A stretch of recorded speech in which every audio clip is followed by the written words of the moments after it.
Hey everyone, this is Kelly. I am back today with a new Project Life Process video. This week I am documenting week 23 in my 2021 album, and I am using a kit from Studio Calico. So all the cards that you see here are from the June kit.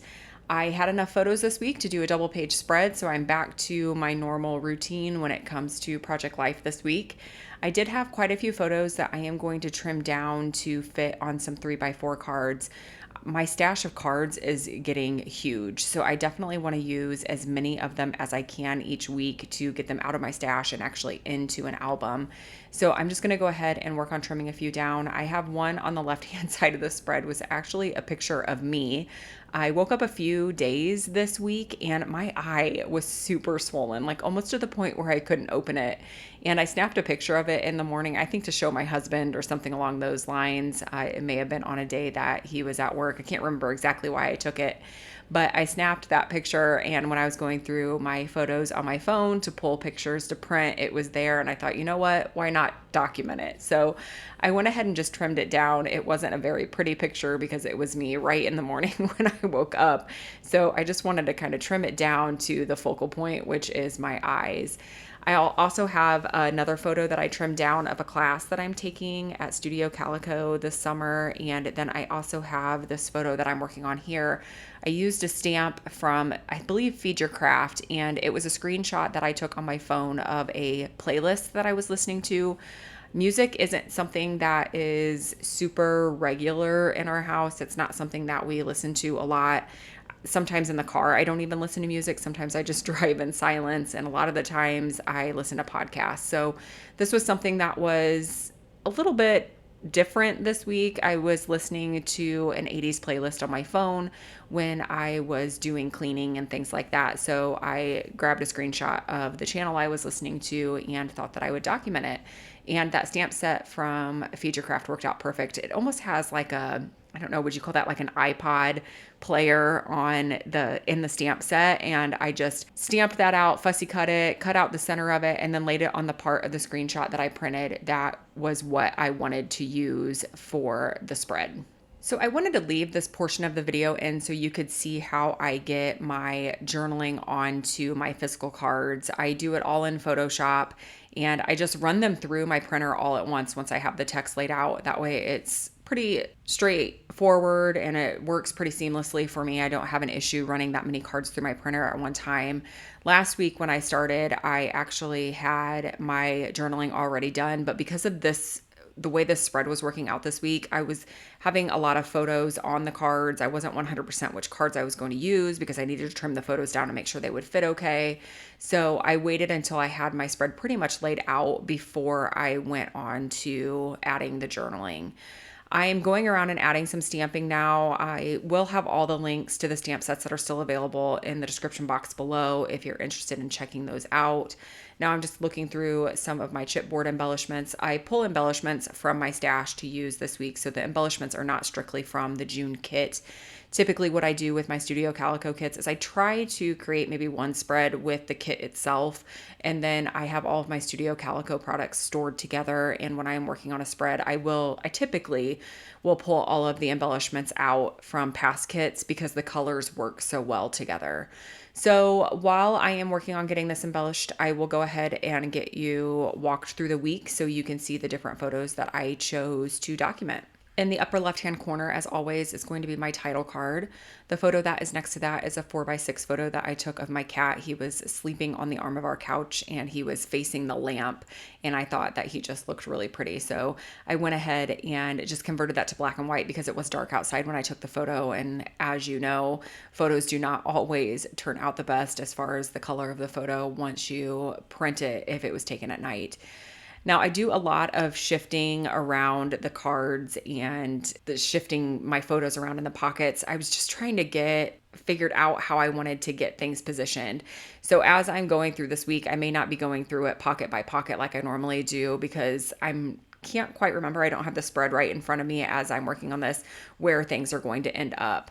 So right now in the middle column, there's that Let's Roll filler card. And I put that there because I have a screenshot next to that of a thunderstorm that was coming through. And in my brain, the Let's Roll and the thunderstorm kind of work together. I don't know, thunder rolling, something like that. Right now in the pocket next to that is a 3x4 card that I typed up the journaling that actually goes with the photo that's at the bottom of the spread on the left-hand side. It is that photo of the wildflowers.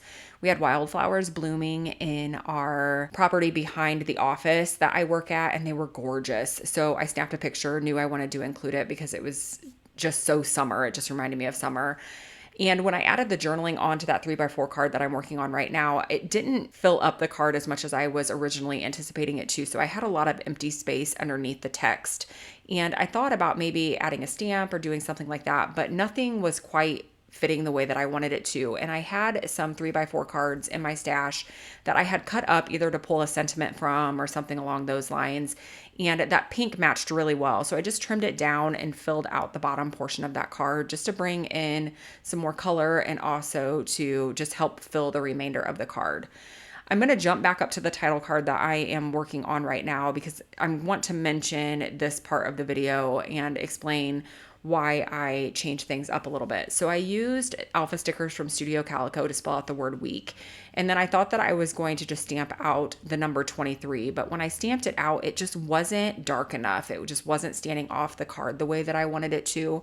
So I grabbed some vellum and I thought about trying to use vellum to cover up a little bit of the pattern, to mute the pattern a little bit more so the 23 would stand out better, but it still just wasn't working for me. So I decided to go ahead and grab my Misty because I know that I can stamp the same stamp over and over again and not have to worry about misplacing the stamp when I am repeat stamping.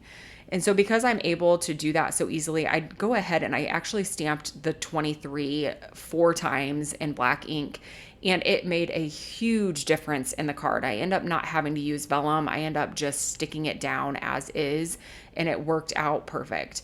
Now, when I fussy cut out the 23, I had some of the white paper showing where I cut that with my scissors.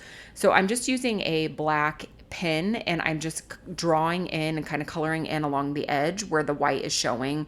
And that was the easiest way to make sure that that stayed filled in. Okay, so let's get back to the week. So on the left-hand side of the spread, in the bottom left-hand pocket, I am going to have a 3x4 photo and then also a 3x4 journaling card. And that was just a picture of my son that I took when he was sleeping in his room. He had an ortho appointment this week, and I just kind of went into detail about just how they totally exhaust him. It just wipes everything out of him when he has an adjustment done at the orthodontist office. So I just went ahead and typed up the story that went along with that, and then I added a chipboard piece. Right now I am working on a flip pocket that is going to be on the right hand side of the spread. At the very top, it's going to be including 3x4 photos. They are all food related photos, so I thought that they would be good to group together. So I'm just creating a flip, and I'm also going to put it in the pocket with that ice cream cone card that you see up there that I did add a stamp to. I think it says happy to be a repeat customer. These photos were all taken at establishments that we eat at frequently. They are all our favorite local restaurants, so I thought that that worked out well. I took a label from the June kit, and added a little bit of journaling on that. I ran it through my printer the same way that I do my journaling cards. And now I'm just adding a little bit of stamping on top of that just to kind of fill out the areas where I don't have any text. In the pocket next to that is going to be a picture of a watermelon. It was the first watermelon that we had gotten that season, and I just am going to add a little chipboard flag on top of that. I know my cards are kind of all spread around on that right-hand side, but I still want to let you know what I include in Project Life because my life is definitely not something that is super... I don't want to say it's not interesting because I think everyone's life is interesting, but we just don't do a lot, and I'm still able to document quite a few things in Project Life. So some of the other photos that you'll see in the still shots coming up is I have a picture of my dogs sitting at the outside of a baby gate. We keep a gate up leading back into our bedrooms. I have the screenshot of the Summer of Sketches class that I'm taking. I've already talked about the playlist. I just have a filler card. There's the picture of the dogs that I was talking about. And then I have a couple pictures that were taken over the weekend. My husband and I went shopping for a new TV and a new computer. Shopping for computers totally stresses me out. It's not something I enjoy at all. So I did use a 3x4 filler card to add a little bit of journaling and a little bit of context for that day and kind of what all went on that day. It was fine. We got everything we needed, but shopping for electronics just is not my thing. So that is going to wrap it up. If you have any questions about any of the products I used, any of the techniques, anything like that, please feel free to leave a comment down below. I'm always more than happy to answer any questions that you have. And I would love to hear from you guys. I always love hearing or I always love reading your comments and having conversations with you. So big thank you to all of you who leave comments. It is something that I appreciate so, so much. So if you enjoyed this video, please give it a like. If you haven't subscribed, I would love for you to subscribe, and I will be back again soon with a new process video.